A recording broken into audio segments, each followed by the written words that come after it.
Are you coming to the tree where they strung up a man? They say murdered three.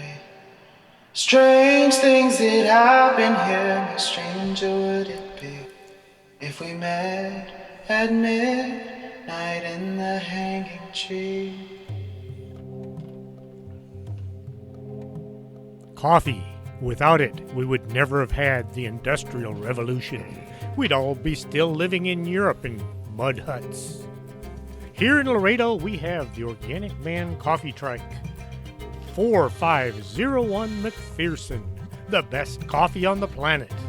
If you can't get to Laredo, you can order from the Organic Man Coffee Trike.shop.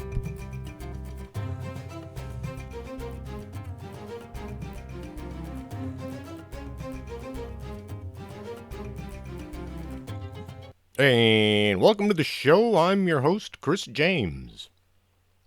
The Edinburgh UFO Conference is coming up fast, as in next week. The event is the third best UFO gathering in the country, maybe in the world. The fun begins on Thursday night with the open mic night. You can either tell your personal stories about UFOs or just sit back and listen to others. You will hear some stories never told on any radio or TV shows. That's Thursday, April 7th, from 6 p.m. till 10 p.m. There's going to be a tour of the local UFO crash site at a classified location, and they're going to have barbecue. That's the dinner for the night. You will also have a chance to meet some of the guest speakers. The location will be provided once you buy your tickets. You'll have to buy a ticket for this event, and consider it your dinner purchase as well. Friday evening is the UFO Festival, fun for the whole family. From 5 p.m. until 10 p.m., come by and enjoy meeting folks with like-minded ideas. You'll see the guest speakers running around, and it's an ideal time to get your photo with one of them, or all of them if you can get them all together in a bunch. There will be a costume contest for the kids and one for the adults. Remember, it's a family event, so no nasty alien costumes. Look for me, selling my books. Even if you don't want to buy a book, stop by and say hi. Tell me you've been listening to the show. Saturday is the big event, from 10 a.m. until 5 p.m. at the Edinburgh Municipal Auditorium. No more sweating in the great outdoors. Come to think of it, it got a bit chilly during the conference last year. Well, the auditorium is right behind City Hall. If that building isn't haunted, there's something wrong with our ghosts. It's a cool old building constructed back in 1926. It's also a cool old building in that it has air conditioning. Well, the golf course was fine until that cold front blew in. Daniel Jones will be the MC. The speakers will be Noe Torres, Ken Gerhardt, Peter Robbins, Mike Barra, and Christopher O'Brien. Get your tickets today. I've got mine already. If my voice sounds just a bit off, I can't tell. It's 'cause I have a head cold or something. I woke up this morning with a little congestion, and to me, it sounds like I'm talking inside of a tin can. Now, I don't know if this is coming out over the microphone, but to me, it sounds kind of weird. I am not one of those people to run to the doctor every time I have the sniffles. I took some home remedies, a glass full of apple cider vinegar. It tastes as bad as it sounds, and some lemon and honey about 2 hours later to let's see what happens. Yes, I'm one of those people. I don't go to the doctor if I don't have to. I keep hearing folks talking about how, any day now, the government is going to come clean on things like the Roswell crash, the Phoenix Lights, the Kecksburg crash, and alien abductions. This has been going on for some time now. A lot of it revolves around politicians who want to garner our votes. They make wild claims, such as how they want to know the truth, but those people, usually the guys in the other party, won't tell them or let them know what really happened on any of those dates.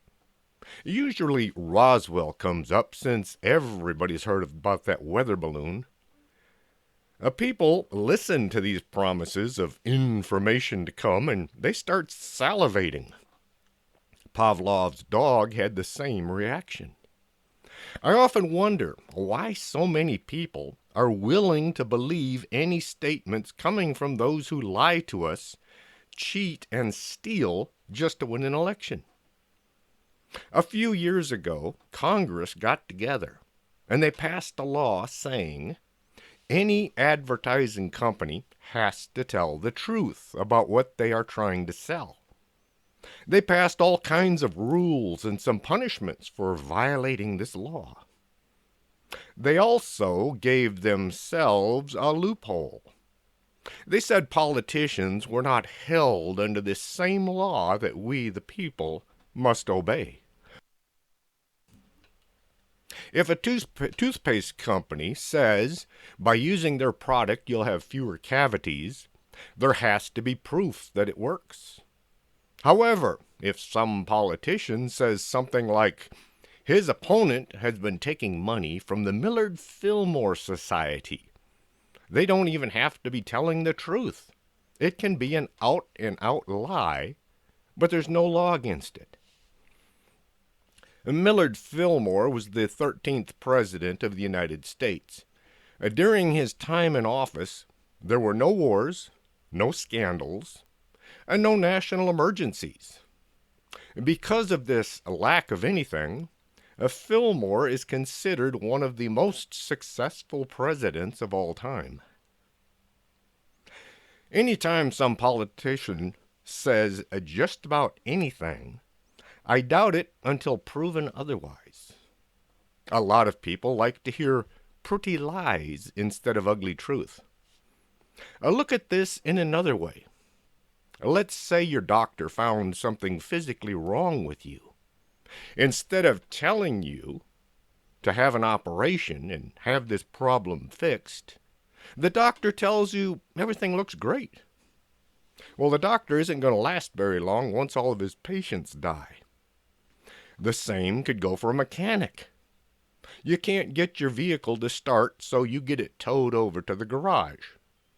The mechanic looks under the hood and he says, nope, everything's just fine.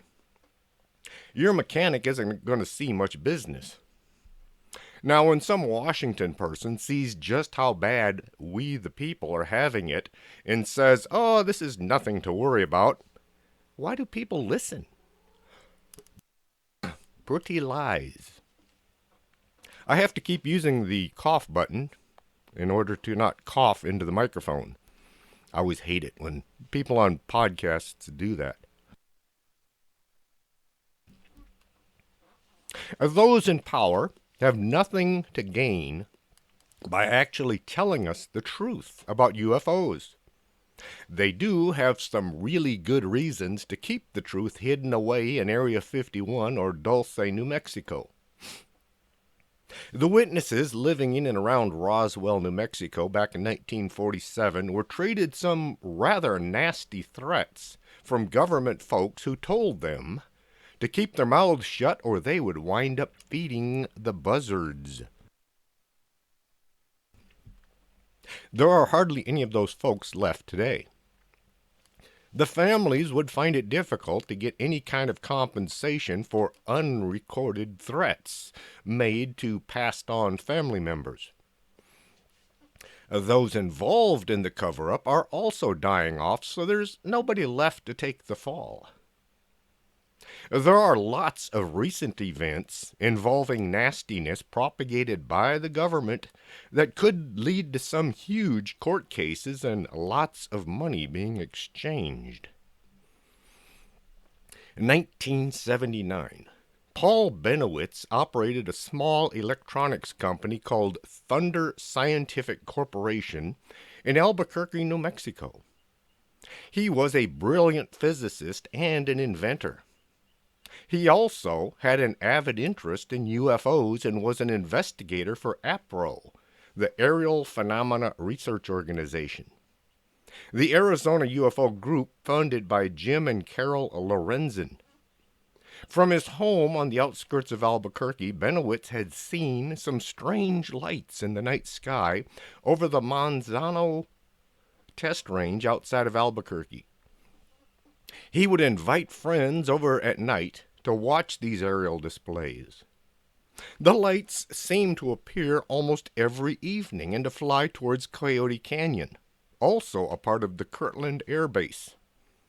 That included Sandia National Laboratory and the Phillips Laboratory, both of which were conducting ultra-top-secret government research. On October 24, 1980, he contacted Major Ernest Edwards of the Kirtland Security Police, who, over the period of the next few months, became concerned, and he requested the guards on the Manzano weapons storage area to report to him any sightings of unusual aerial lights. If you know anything about the UFO incident in England in 1980, you might see the similarities. December 1980, Lieutenant Colonel Charles Halt, the deputy commander of the U.S. Air Force Base, received the news of strange sightings near twin NATO air bases, RAF Woodbridge and RAF Bentwaters. During their investigation, they saw lights being beamed down into the weapons storage area. The whole story of the lighthouse was just nonsense from those people. The men in the control tower saw these lights, and they knew they were not any lighthouse. They were threatened with all manner of military abuse should they go public with what they had seen, so they all clammed up. At the beginning of August 1980, 3 guards reported sighting an aerial light which descended onto the Sandia military reservation. Ernest Edwards reported the sighting to the Air Force Office of Special Investigations. They sent a special agent, Richard Doty, to investigate these sightings. Doty had already heard from Russ Curtis, the Sandia security chief, that the Sandia security guards had sighted a disc-shaped object near a structure just minutes after the sighting by the 3 Manzano guards. Doty included these reports and several others in his formal report forwarded to the Air Force Office of Special Investigations headquarters in Washington. Benowitz was called to meet at the Kirtland Air Force Base, at which several major Air Force officers and Sandia personnel were present, including a brigadier general. Ernest Edwards had confirmed that the 3 guards under his command reported what was described and that the meeting did take place. Richard Doty and Jerry Miller, scientific advisor for the Air Force Test and Evaluation Center at Kirtland Air Base, interviewed Benowitz in his home on the edge of Manzano Base. They examined Benowitz's films and tapes, and Miller, a former Project Blue Book investigator at Wright-Patterson Air Base, determined that the films did show some type of unidentified aerial objects. They also noted the array of electronic surveillance equipment that Benowitz had pointed at Manzano Special Investigations. Oops, sorry, getting ahead of myself. A little bit of difficulty seeing right now. One eye is acting up. Special Investigations declined to investigate further. Instead, they began to investigate Benowitz. You see something in the sky over an airbase. You report your sighting to the base, and they investigate you instead of the object. What kind of nonsense is that? Benowitz and Dr. Leo Sprinkle, a psychologist and respected UFO researcher, had been investigating the story which a deeply troubled woman named Myrna Hansen had told them. As she said, she and her young son had seen a UFO while driving on a rural road near Cimarron in northeast New Mexico. With the patient's permission, Dr. Sprinkle began hypnotizing her. In over a 3-month period, Benowitz and Sprinkle heard a very interesting story. Under hypnosis, Hansen said that not only had she seen several UFOs that day, but she had seen cattle being abducted, and she and her son had also been abducted by the aliens and taken to a secret underground base, where they saw the cattle being mutilated and drained of blood. She also said she saw vats containing human body parts. Myrna said that some sort of implants were placed in the bodies of her and her son, and that the aliens could control their minds through these devices. When details of Myrna Hansen's description of the underground base were relayed to Kirtland Air Force Base security personnel, they realized that she was describing a fortified, highly classified section of one of its facilities. I forgot to turn that thing off. So, anyway, they discovered that this was a highly classified facility at the Monsanto Weapons Storage Complex, which was underground. It was also near where the nuclear weapons are stored. The idea aliens would abduct somebody and take them to a nuclear weapons storage facility is hard to swallow. The idea that the Air Force faked the abduction to add fuel to Benowitz's supposed scam is more plausible. The witness was a plant. Benowitz believed the woman's story, and he believed that it was connected somehow to the lights he had been seeing over Monsanto. He began filming the lights, amassing over 2,600 feet of film. He also came to believe that he was receiving signals from the craft that he observed. He built antennae and receivers to receive low-frequency electromagnetic transmissions that he believed came from the alien craft. Benowitz called his mission Project Beta.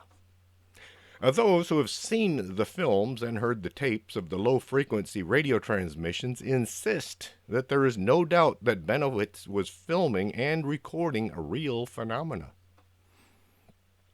Benowitz wrote a computer program that he said could translate the alien radio transmissions. He now came to believe that he was intercepting the messages that the aliens were transmitting to mind control devices such as those that Myrna Hansen said had been placed in her and her son.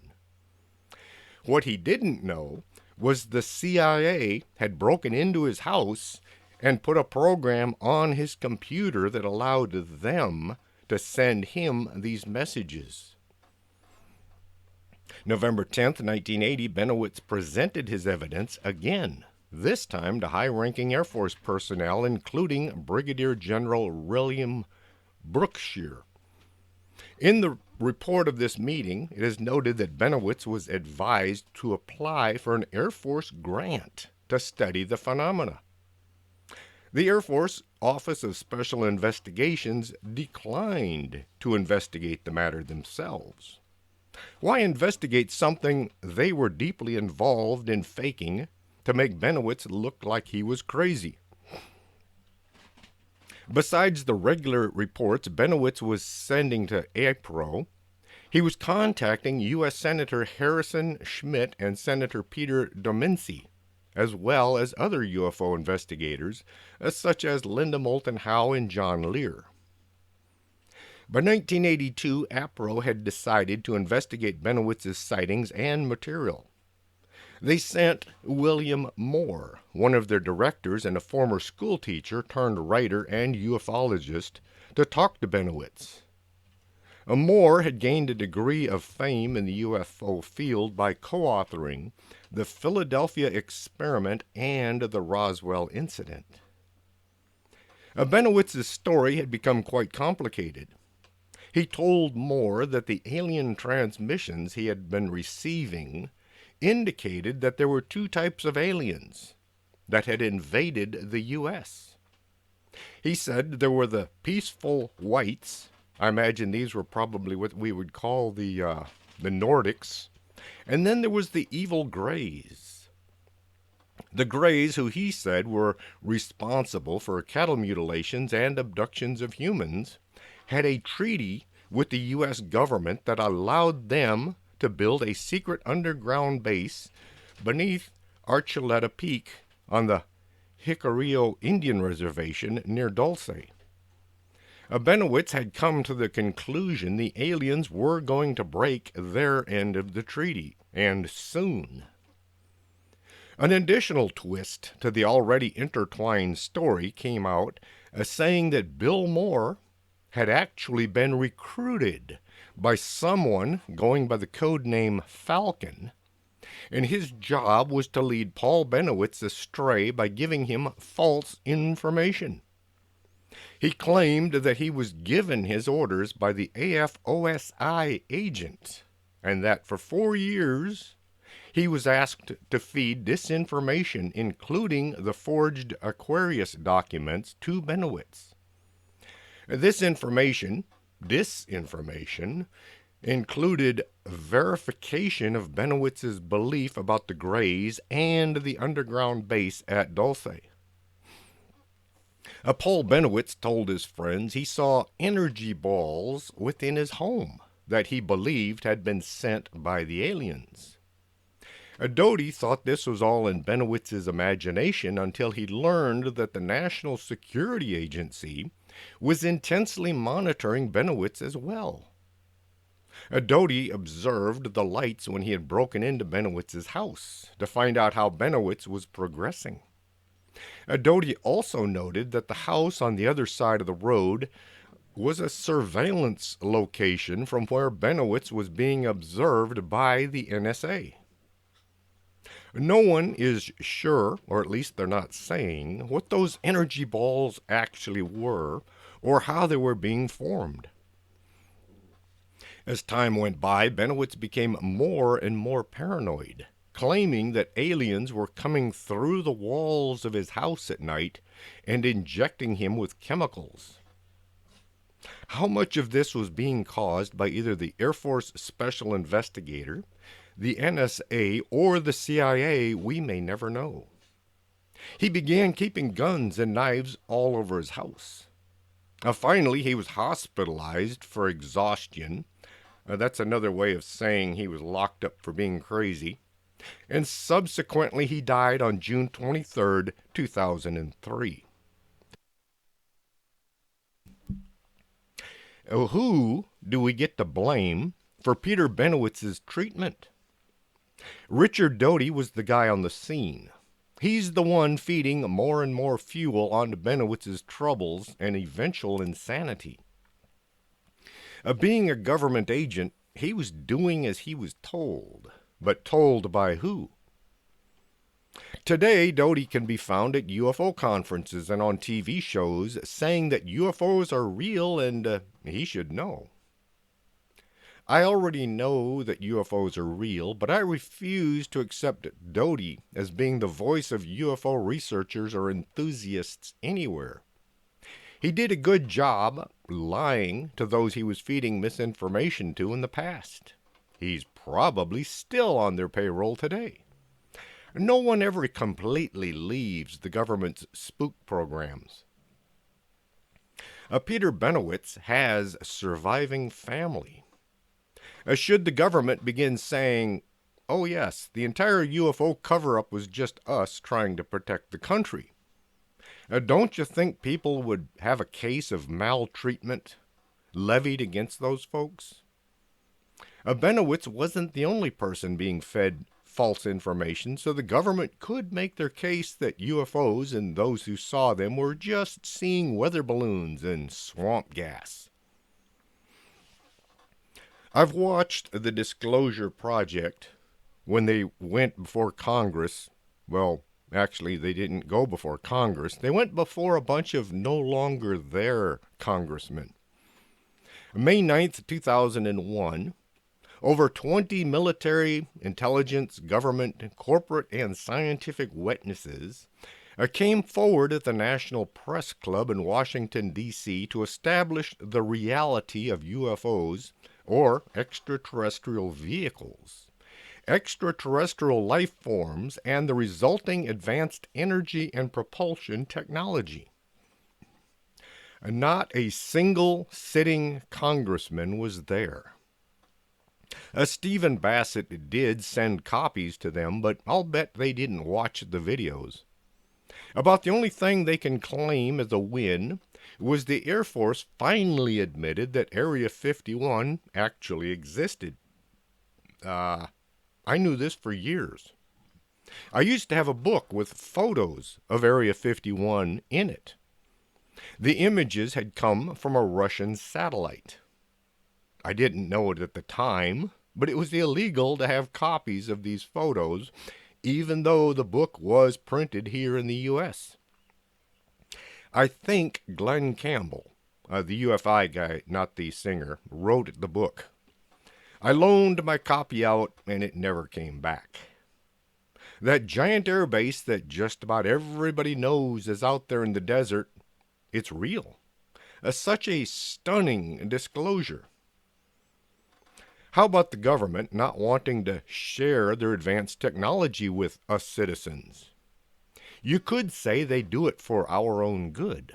Things like stealth fighters and bombers being used to keep the United States safe from those pesky Russians. But what if you're the surviving family of one of the astronauts on board the Columbia or the Challenger? Your family member was scattered all over the heavens due to our reliance on rockets and fuel to get into outer space and then back. If the government has advanced spaceflight abilities, how would they go about justifying blowing up a few citizens so they could keep the better and faster space technology a secret? 14 astronauts were killed so the government could hold on to their secrets? I'm sure the families of those folks would be in court the next day if disclosure were to happen. A major problem with getting any information released is most of it no longer belongs to the U.S. government. So many of our secrets, remember you and I supposedly own these secrets, have been passed on to private companies. This makes filing those Freedom of Information requests almost useless. Area 51 is owned by the U.S. government, and therefore it's owned by us. The security guards don't work for the government. They work for Wackenhut. It's a private security company. If some citizen were to be offed by Wackenhut while wandering around out in Area 51, the government could say, it's not our fault. Talk to Wackenhut. They're the ones that shot your family member. I wonder if that's why it's called Whack in Hut. Just thinking. Think about this. Since we supposedly own the government, everything they have is supposed to belong to us. A UFO crashes and the government collects a bunch of super advanced technology. They give it to some huge company with government contracts. The huge company develops this alien technology and then makes millions, more like billions of dollars, selling this super advanced technology back to the government. We get stuck with the bill in the form of taxes. As soon as the government comes out saying, yeah, that weather balloon thing was really a flying saucer, folks will be asking, okay, so where is all that high-tech gadgets you found and when do we get to play with them? How much money are we each going to receive is our share of the profits made selling all those fancy gadgets. Night vision goggles, gravity-canceling engines, super-speed underground transport systems. All those things that have been built since 1947. Things only get more complicated and worse the more you think about it. Alien abduction is not just wrong, it's being allowed by some government whose responsibility it is to keep us safe. Every person that has been abducted by aliens is owed something from the government that failed in their responsibility. People have been kidnapped and experimented on. Once the witnesses regained their memories, the government went to great lengths to make the witnesses look like they're either crazy or delusional. If Eisenhower did sign some treaty with the aliens back in 1954, the government not only knows people are being kidnapped and experimented on, they're sanctioning it. How would that play out in court? Let's see. The government knowingly allowed foreign entities to enter people's homes, kidnap them and their children, and then made fun of them. This brings to mind a scene from the French Revolution. I can just picture huge mobs of people somewhere in the vicinity of the Capitol building with guillotines. It's just a thought. I'm not threatening anybody, and I'm not encouraging anybody to do anything. I'm just saying that there could be some real violent uprising should the government come out and say, yeah, we're letting aliens kidnap people. An uncovered memo written by John Kennedy to the head of the CIA shows that the president demanded to be shown highly confidential documents about UFOs. He sent out a second memo, which went to the NASA administrators. The president expressed a desire for cooperation with the Soviet Union on mutual outer space activities. NASA was to tell the Russians everything they knew about space and anything that might have come from there, like UFOs and aliens. The folks at NASA, the FBI, the CIA, and the military were all scrambling to follow orders while at the same time not revealing any secrets.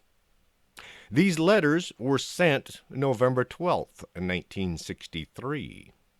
10 days later, John Kennedy visited Dallas. As soon as Johnson was sworn in, he rescinded both of those memos. The thing to keep in mind, talk is cheap. Action can lead to death. Politicians can stand there in front of the camera calling each other names and accusing the other side of all manner of criminal activity.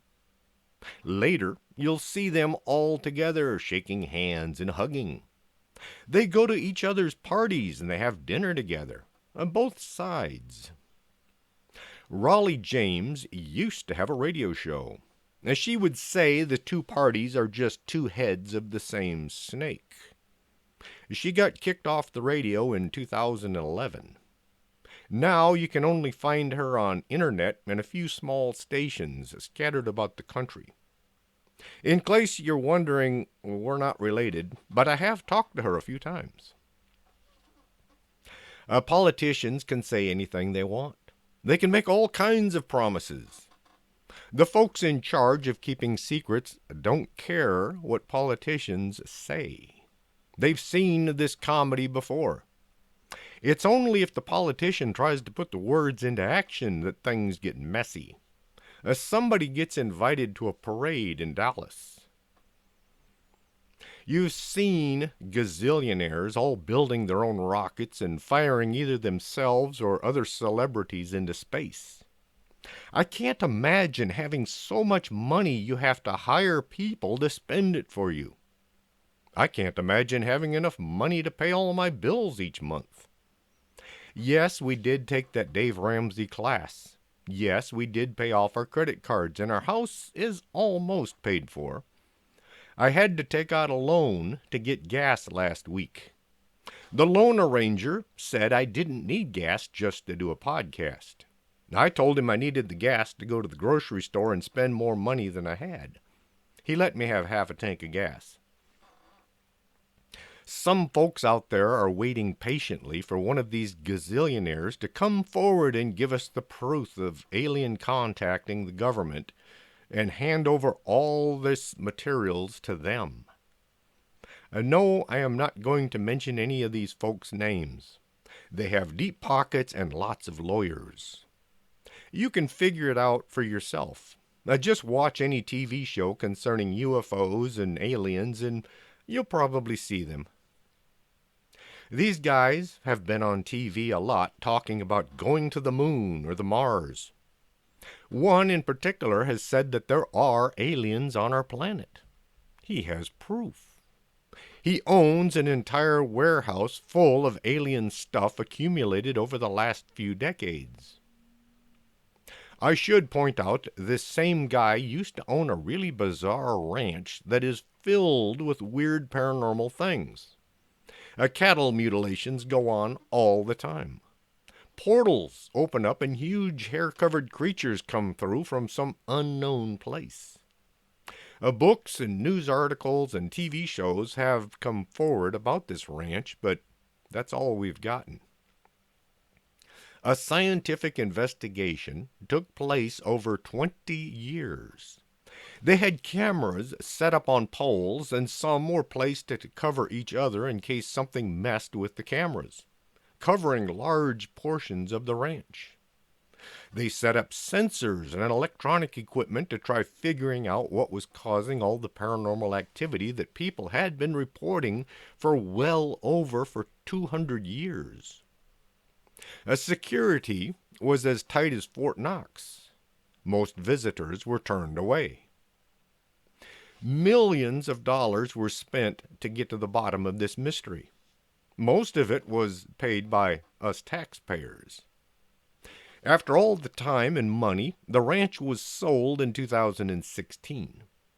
All the video recordings and tons of paperwork generated over 20 years was filed away in some warehouse, and the doors were locked. The folks doing all that work were told to not talk about what they'd found.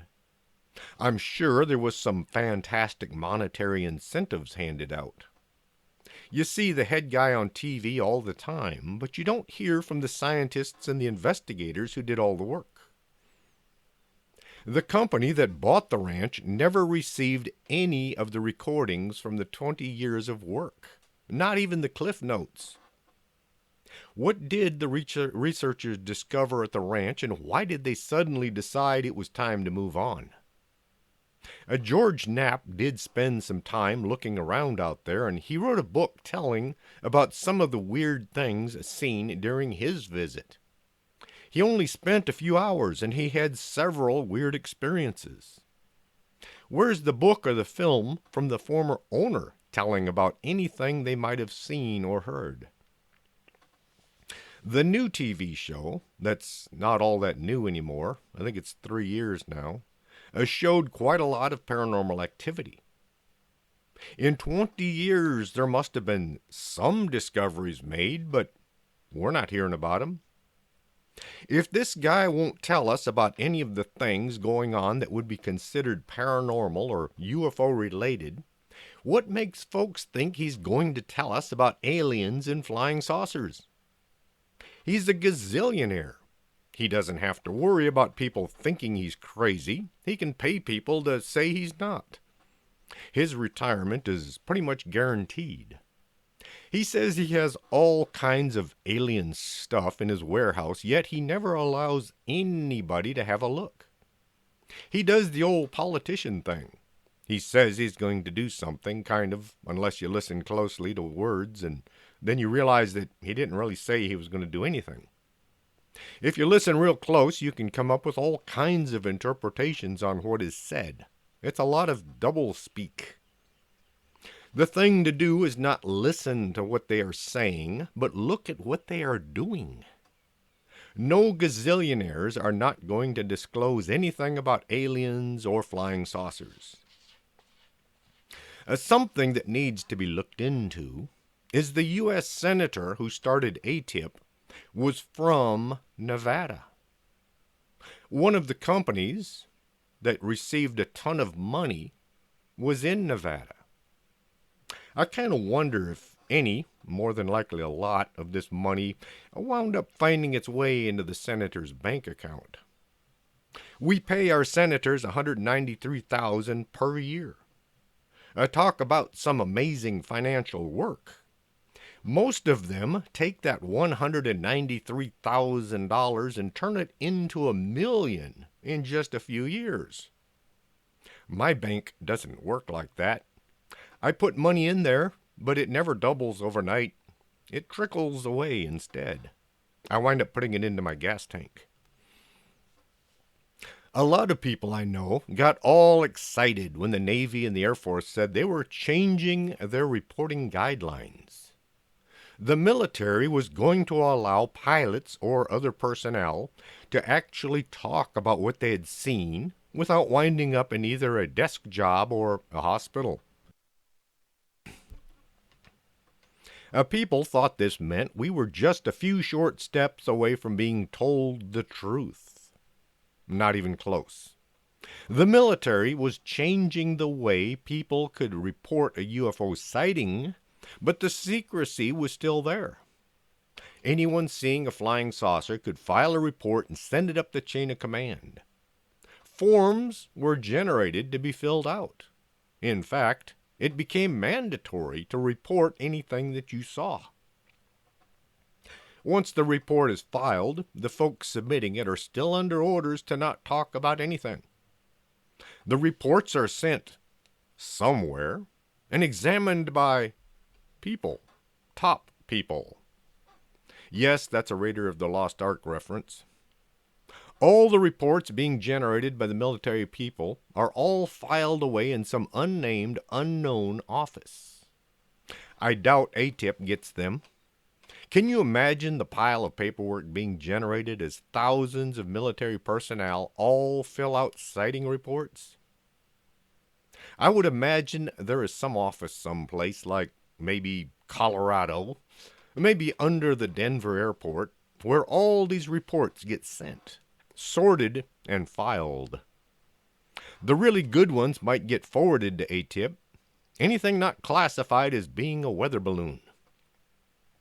As for U.S. citizens, if you see a UFO and you want to report it, there is no government office to contact. I checked. I went to the FAA, gov.site. Under Unidentified Flying Object, UFO Reports, I found the following advice. Persons wanting to report a UFO, unexplained phenomena, activity should contact a UFO, unexplained phenomena reporting data collection center, such as the National UFO Reporting Center, etc. New Fork has been doing the Air Force's job since 1969. If concern is expressed that life or property might be endangered, report the activity to local law enforcement department. There's no Air Force reporting center for U.S. citizens. No new Project Blue Book. If the government was taking steps to tell us the truth, they would have a place for us to report what we have seen. They don't need our input. They don't care. They probably already know what folks are seeing and where these craft are coming from. Remember that highly anticipated UFO report to Congress? June 2021?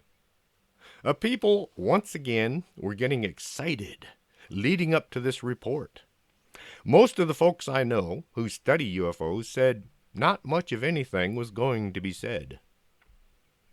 The report, released on a Friday afternoon, made clear that while American intelligence officials do not believe aliens are behind the UFO sightings, they cannot explain what the flying objects are. Arthur Conan Doyle said, When you have eliminated all which is impossible, then whatever remains, however improbable, must be the truth. Well, now they call them UAPs instead of UFOs. The government is so dead set against admitting UFOs are real, they can't even talk about them without changing what they're called. I don't much care for this new speak, like what they had in the book 1984. I will keep calling them UFOs. If someone out there starts out a UAP conference, I am going to talk bad about them. The report confirmed that observed phenomena are not part of any U.S. military operation.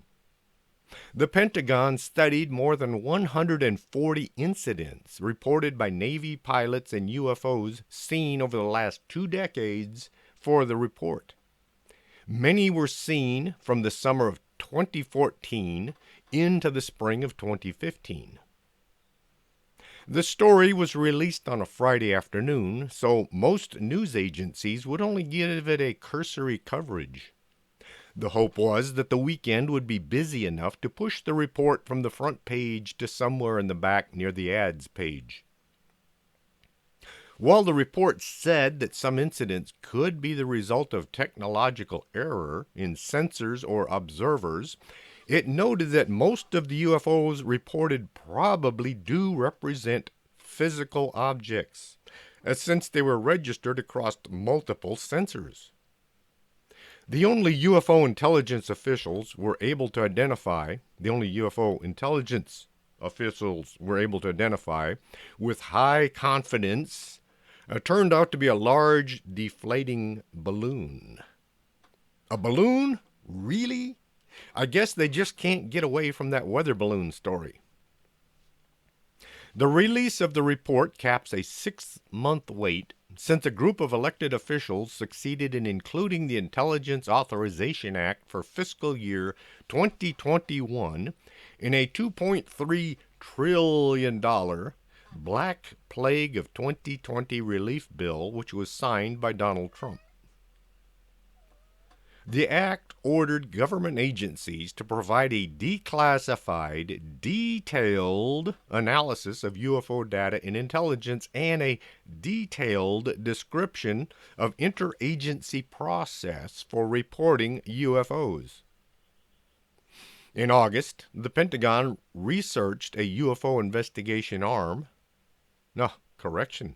In August, the Pentagon resurrected a UFO investigation arm, calling it the UAP Task Force, and directing it to detect, analyze, and catalog UFOs that could potentially pose a threat to the U.S. national security. The task force and the Office of the Director of National Intelligence authorized the report. The report noted that only since 2019 has the government had a standardized reporting system for UFOs. I guess they forgot all that work done by Captain Ruppelt. So limited data and inconsistencies in reporting were challenges in investigations. The limited amount of high-quality reporting on unidentified aerial phenomena hampers our ability to draw firm conclusions about the nature or intent of UFOs, the report read. The discussion of UFOs at government level or outside it has been stigmatized for decades. While some have used the UFO materials as fodder for theories on alien life, officials have pointed to the possible threat of the UFOs being from an adversary country using technology unknown to the U.S. In this country, we've had incidents where these UFOs have interfered and actually brought offline our nuclear capabilities. Lou Elizondo, the former director of Advanced Aerospace Threat Identification Program, the earlier iteration of the Pentagon's UFO task force, told the Washington Post. Elizondo resigned in 2017 out of frustration that UFOs were not being taken seriously enough by defense leaders. There are folks out there who strongly believe aliens, ghosts, and spirits are all demons. Anyone who even talks about such things is dancing with the devil. Some of these folks are in high places in the military and the government, and if you mention aliens or ghosts or spirits to them, they don't want to hear from you. This is right up there with somebody contacting the Navy High Command at Pearl Harbor, wanting to report some unidentified aircraft flying their way on December 7th, 1941. There are those who said that this actually happened. We also have data suggesting that in other countries these things have interfered with their nuclear technology and actually turned them on and put them online. While the U.S. government was ordered to publish the unclassified report, experts said that a classified annex, which the public will not see, contains some of the juiciest details. In recent years, the release of government videos showing unexplained flying things have provided firmer evidence that something alien or not is out there. The videos released were from 2004 and 2015. That's a few years ago. I've talked to people who have retired from the Navy. They tell me sightings were happening on a daily or nightly basis. They told me the sailors working up on deck were constantly seeing things that nobody could explain. I can only imagine the use of cameras has gone out of style recently. 3 videos from years ago is the latest we get. I don't know about y'all, but I'm getting sick of seeing the same videos being called the latest images. Maybe the Navy ran out of money to pay for video cameras. Right. I want to see what they caught last year, or better yet, last week. There must be some pretty good videos out there that we just don't get to see. The folks in Washington who are supposed to be in charge of the military, they don't get to see them either. Now think of it this way. You own a company. One of your security guards has a video taken from your camera of something going on in your warehouse. You ask to see the video and he says, "Nothing to see here, stop asking." Congress is supposed to be in charge of the military, yet the guys in high positions of the military won't tell them what is going on that just might be the next Pearl Harbor. The report to Congress, and then passed on to us, said, "There is currently no evidence that any of the objects are related to a secret U.S. weapons program or were developed by foreign adversaries." Okay, they're not ours, and they're not theirs. Who does that leave? The cluster of sightings near U.S. military bases may just be the result of several kinds of collection bias. Most of the UFOs probably were physical objects, since most were detected in multiple ways, including radar, infrared, electro-optical, weapon seekers, and visual observation. In addition, there are probably multiple types of UFOs. Objects exhibiting unusual flight characteristics, like the ones which appear to demonstrate advanced technological capabilities, could also be the result of sensor error, a spoofing, or observer misrepresentation, and require additional rigorous analysis. Kind of like a UFO that suddenly zips down under the water and cruises along at devastating speed and then pops back up out of the water. Oh, they're going to have to look at that some more to figure out what it is. The U.S. needs to collect and analyze more information, consolidate reports, and develop a more efficient way of screening and processing these reports. The report also dictated that another report will be delivered by the Office of Director of National Intelligence and the Department of Defense within 90 days. informing Congress on how best to update data collected on UFOs. I didn't notice any new UFO reports coming out in October of that year. They must have forgotten, or maybe I missed it. The entire report was 9 pages. The first page was the cover sheet, and the last 2 pages were the appendix.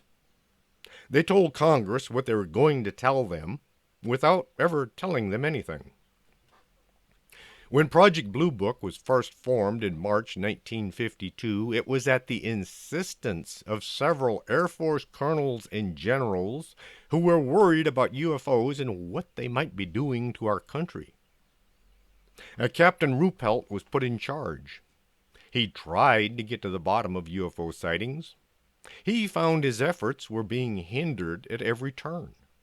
This led to his eventual resignation and reassignment. Ruppelt said the demoralization of the Blue Book staff and the stripping of their investigative duties of following the Robertson panel jurisdiction was what led to his resignation. The Robertson panel was paid for by the CIA. Captain Charles Hardin, who took over as head of Project Blue Book, thought anyone who saw a UFO was crazy. This led to a total lack of any kind of serious investigation of any sightings. From that point on, Project Blue Book was nothing but a facade to make people think the government was investigating UFOs. Today, we have the UFO Task Force. The man who was assigned to head up this project didn't last very long. Can't even find his name anywhere. The guy who replaced him is said to be kind of guy who doesn't like to make waves or rock the boat. The kind of guy who will ask the Navy, "Have you seen anything?" And they would say no, and he would be happy with his lack of effort. Like I said in the beginning of this show, I don't think disclosure will happen without some really big event taking place. Not a flying saucer landing on the front lawn of the White House. Most folks would just think it's a fake anyway. No, the big thing would have to be something like electing a whole bunch of brand new congressmen who are actually willing to do their jobs. It would have to be like 3/4 of them. The old guard needs to be replaced. The new folks would need to be strong, folks with a spine, so they don't take no for an answer when dealing with those who like to keep secrets. The big trouble is, as soon as anybody asks about UFOs and aliens, somebody hands them a handful of cash and tells them to go away. If this doesn't work, they show them a photograph of John Kennedy riding through downtown Dallas. They call it oro o plomo in Mexico. Gold or lead. You either take the gold or we will give you some lead. Edinburgh, April 7th to 9th. Be there. I've got my tickets already. Come see what you've been hearing about every year since I started attending the event. If you enjoyed tonight's show, I must have found the right formula. Tell others they should. No, they have to listen. Well, maybe that's a bit strong. Just tell people that they should be listening. If you'd like to hear about a particular subject, you can contact me at strangethings@arkanasa.com. If you'd like to buy a t-shirt or a coffee cup, go to TeePublic and search for Strange Things. Until next Saturday, this is Chris James for Strange Things. Are you coming to the tree where they strung up a man, they say murdered 3? Strange things that happen here, no stranger would it be if we met at midnight in the hanging tree.